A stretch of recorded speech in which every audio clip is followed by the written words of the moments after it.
साथ में पहले हम लोग पढ़ने वाले हैं वर्ब।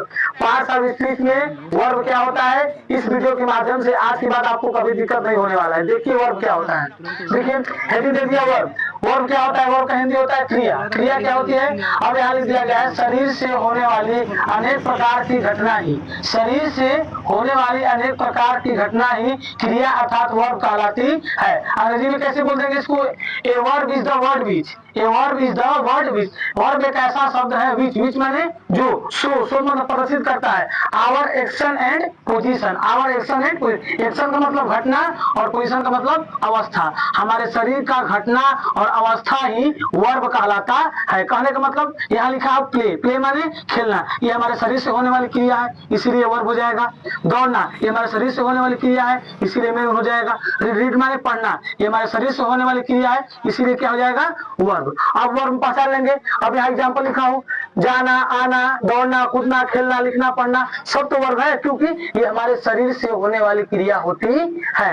अब यहाँ देखिए टाइप्स ऑफ वर्ब, क्रिया के प्रकार, क्रिया के प्रकार। यहाँ यह मुख्य रूप से दो प्रकार की होती है। पहला लिख दिया गया है मेन वर्ब, क्या लिख दिया गया है, मेन वर्ब, यानी इसका हिंदी होता है मुख्य क्रिया। मेन वर्ब का हिंदी क्या होता है, मुख्य क्रिया। अभी इसका एग्जाम्पल परिभाषा में मिलेगा। और हेल्पिंग वर्ब दूसरा होता है। हेल्पिंग वर्ब का मतलब क्या होता है, हिंदी सहायक क्रिया। अब मेन वर्ब क्या होता है, सहायक क्रिया क्या होता है। अब टाइप्स ऑफ वर्ब, यह कह रहा है यह मुख्य रूप से, यह मुख्य रूप से दो प्रकार की, कितने प्रकार की, दो प्रकार की होती है। कौन, मेन वर्ब, सॉरी वर्ब, यह दो प्रकार की होती है। पहला कह दिया है मेन वर्ब, क्या कह दिया है, मेन वर्ब। दूसरा कह रहा है हेल्पिंग वर्ब। अब मेन वर्ब क्या होता है, हिंदी का इसका मुख्य क्रिया, जो क्रिया हमारे शरीर से होती है, जो क्रिया हमारे शरीर से होती है उसे क्या कहते हैं, मेन वर्ब। क्या कहते हैं, कहने का मतलब रन, रन माने दौड़ना, ये मेन वर्ब है क्यों, ये हमारे शरीर से होती है।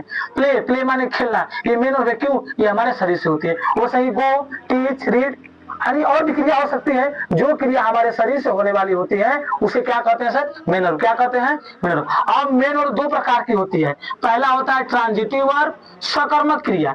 दूसरा होता है इंट्रांजिटिव वर्ब, अकर्मक क्रिया। कहने का मतलब क्या है, इसका परिभाषा हम कैसे देंगे, यदि किसी वाक्य में, यदि किसी वाक्य में अगर मुख्य क्रिया के बाद कोई कर्म होगा, अगर मुख्य क्रिया के बाद कोई कर्म होगा तो उसे ट्रांजिटिव वर्ब कहते हैं। एग्जाम्पल जैसे यहाँ पर मैं लिखा कि Ram can play cricket, CRICKET। अब देखिए यदि किसी वाक्य में मुख्य क्रिया का प्रयोग हो और उस मुख्य क्रिया के बाद कोई कर्म हो तो यह मुख्य क्रिया क्या कहलाएगी, ट्रांजिटिव क्या कहलाएगी, यानी यहाँ प्ले कौन सा वर्ब है, ट्रांजिटिव वर्ब है। अब इसका उल्टा क्या बोल देंगे, इंट्रांजिटिव का मतलब क्या होता है, यदि किसी वाक्य में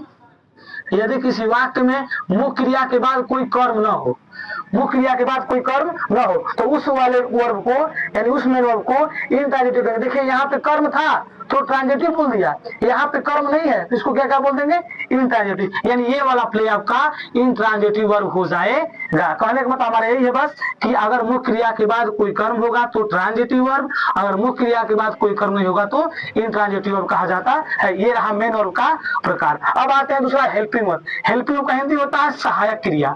क्या होता है, सहायक क्रिया। अब देखिए सहायक, जो वाक्यों को बनाने में सहायता, ना पढ़ी से सहायक, यानी सहायता करेगा कहा, वाक्यों को बनाने में। तो परिभाषा क्या बन गया, जो वाक्यों को बनाने में सहायता करती है उसे हेल्पिंग वर्ब कहा जाता है। कहने का मतलब इज, एम, आर, वाज, वर, ये सब वाक्य में आते हैं। क्यों, ये वाक्यों को बनाने में। कहने का मतलब Ram is a good boy, Ram is a good boy. देखिए यहाँ पर जो इज है इस सेंटेंस का हेल्प कर रहा है, क्यों, इस सेंटेंस को कंप्लीट करने में। ऐसा ही you are students, you are students. अब यहाँ इज हेल्प कर रहा था और यहाँ आर हेल्प कर रहा है, इसलिए इसका नाम है हेल्पिंग वर्ब यानी सहायक क्रिया। ये भी दो प्रकार की होती है। पहला होता है मॉडल वर्ब, दूसरा होता है एक्सिलरी वर्ब। मॉडल वर्ब का मतलब क्या होता है, जिसका प्रयोग सभी कर्ताओं के साथ। कहने का मतलब मॉडल में आता है कैन, कुड, शुड, ये ऐसी क्रिया होती है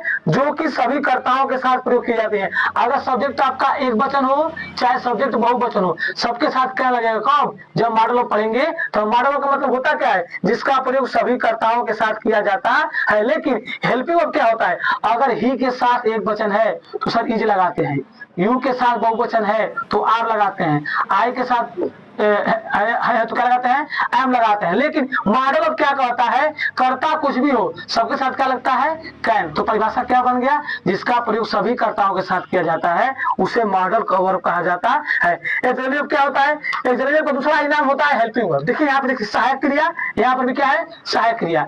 यहाँ नाम क्यों बताया जा रहा है, अगर आपने पढ़ा मान लो स्कूल में, कॉलेज में, कहीं कोचिंग में हेल्पिंग पढ़ा और एग्जाम में पूछ दिया एक्सिलरी तो बच्चे कंफ्यूजन कर डालते हैं कि सर ये तो ये क्या होता है, उसी का दूसरा ये नाम है एक्सिलरी। और यानी इसके एग्जाम्पल में इज, एम, आर, वाज, वर ही आते हैं, चाहे हेल्पिंग वर्ब कह लीजिए चाहे एक्सिलरी कह लीजिए, बात सेम है। इसका परिभाषा भी क्या बन जाएगा, जो वाक्यों को बनाने में सहायता करता है, यानी इसका हिंदी क्या है, सहायक। मुझे आशा है कि पूरी वीडियो आपको अगर आज देखे होंगे तो अच्छे से समझ में आई होगी। आज के बाद वर्ब में चाहे ट्रांजिटिव चाहे इंट्रांजिटिव चाहे कोई भी वर्ब हो, आपको इस वीडियो के माध्यम से दिक्कत नहीं होने वाली है। धन्यवाद।